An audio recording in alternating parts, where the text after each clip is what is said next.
Welcome back to Fox Recaps.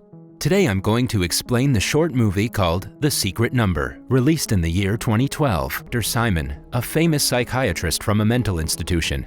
He is remembering his past, and it is revealed that the small boy from the first scene was none other than himself. Dr. Simon survived the car crash but was deeply traumatized by it, as he still remembers it to this day. Along with him, we're introduced to one of his patients, Professor Ersheim, who is an intelligent mathematical scholar. He is seen writing something on the board with great intent and focus. After he's done writing, Professor Ersheim hands over the board to Dr. Simon while mentioning that it is pointless. We can see that he has written the numbers 1 to 9 several times. Dr. Simon glances at it and praises his patient's work to be very good. He then asks the professor if it looks wrong to him. In an irritated tone, Professor Ersheim comments that it is wrong because it is missing the hidden number BLEEM. Here, we get to know that the professor talks a lot about this mystery number but cannot prove its existence. He simply replies that one has to trust him as he is a mathematician, not a lunatic. Later at home, Dr. Simon is conducting thorough research on the history of Professor Ersheim. He is surprised to find that the professor is no ordinary mathematician, as he has been awarded with numerous mathematician awards. He has even won the Fields Medal, which is the equivalent of the Nobel Prize, but in the mathematical circle. After further digging, Dr. Simon also finds out that the professor never had any history of mental illness or emotional trauma. This brings up questions like, was the professor really unstable? Or was he locked because his findings were a threat to someone? The next day, Dr. Simon is again discussing the mystery number with Professor Ersheim. After a bit of asking, the professor reveals that the number BLEEM exists between the regular numbers 3 and 4. Hence, while counting it would be 1, 2, 3, BLEEM, 4, 5, and so on. Tired of listening to the same supernatural theory, Dr. Simon gets up and asks the professor to prove it. He carries a jar of jelly beans and orders him to separate BLEEM number of beans to prove the existence of the number. At first, Professor Ersheim is confident that he can accomplish the task and tries to arrange the beans. However, after a bit of struggling, he's unable to align BLEEM number of them, so he throws everything in a fit of rage. Dr. Simon then taunts the professor that he is not able to prove it because no such number exists. However, a fuming professor retaliates that he is not able to prove it because some external force was preventing him from doing so. Dr. Simon then dismisses his claims by saying that he was there with him the whole time and no one was there to stop him. After the heated conversation, the professor asks the doctor for a pencil and paper to continue his research, but Dr. Simon simply ends the session while saying that he will think about the writing materials some other day. Just then, the professor notices the black marker on the ground nearby the scattered jelly beans. As the security guard arrives, Professor Ersheim goes near the marker and secretly hides it. Before being escorted away to his room, the professor crazily stuffs a bunch of jelly beans in his mouth, which puzzles Dr. Simon. He is then taken away from there and is locked inside room number 304, which is guarded with high security and surveillance. Meanwhile, the scattered jelly beans on the floor remind Dr. Simon of the accident again. On that day, after the police arrived to collect the deceased body, a young Dr. Simon picked up an identical jelly bean from the road. It was dropped by the man who was struck and killed by his car.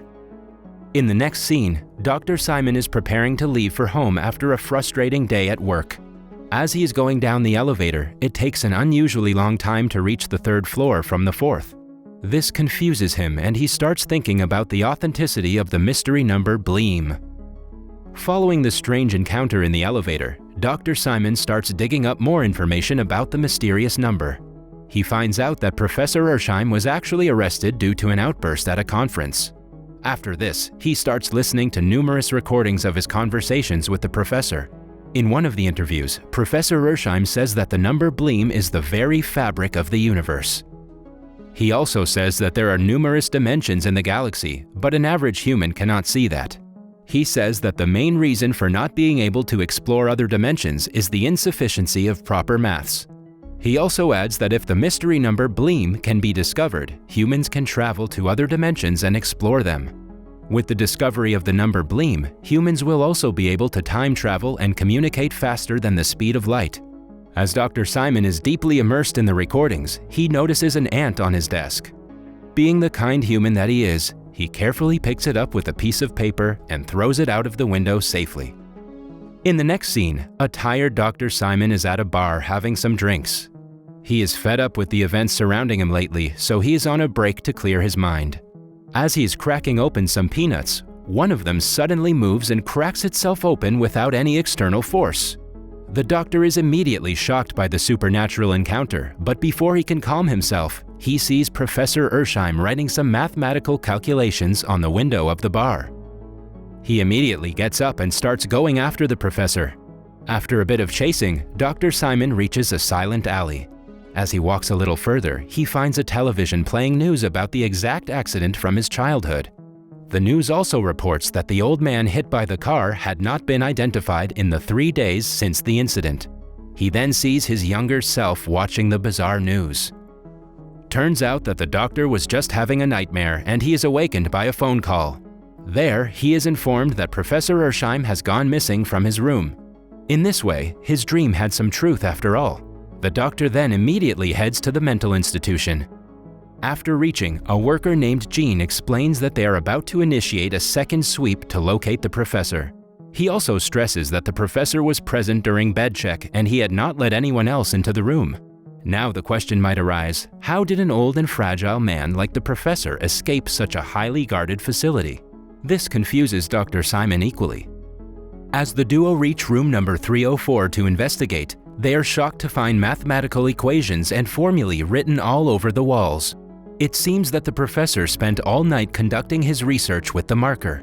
After the inspection, the doctor finds 3 jelly beans on the table, similar to the ones present in his room. He also finds the marker cap on the floor, which reminds him of his childhood accident once again. In the flashback, he picked up a black marker which had its cap missing. All of a sudden, he remembers everything and finds out what has just happened. As Dr. Simon is busy grasping the situation, Jean picks up one of the beans from the table. Despite Dr. Simon forbidding him from touching it, he tosses it up in the air and eats it. However, Dr. Simon still notices 3 jelly beans on the table as if no one ate anything. He then remembers his childhood accident clearly.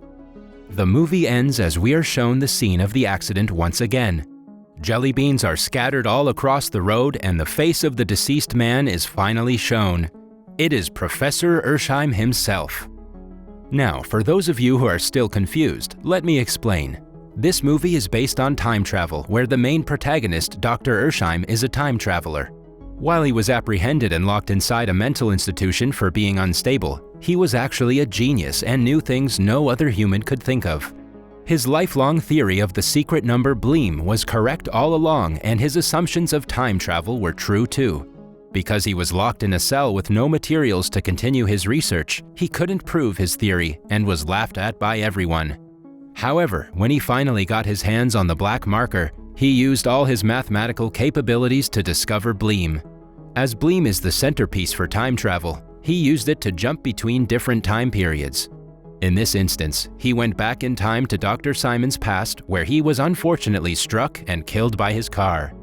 Although he succeeded in time traveling, he forgot one rule: what does not belong in the timeline will be discarded by the timeline.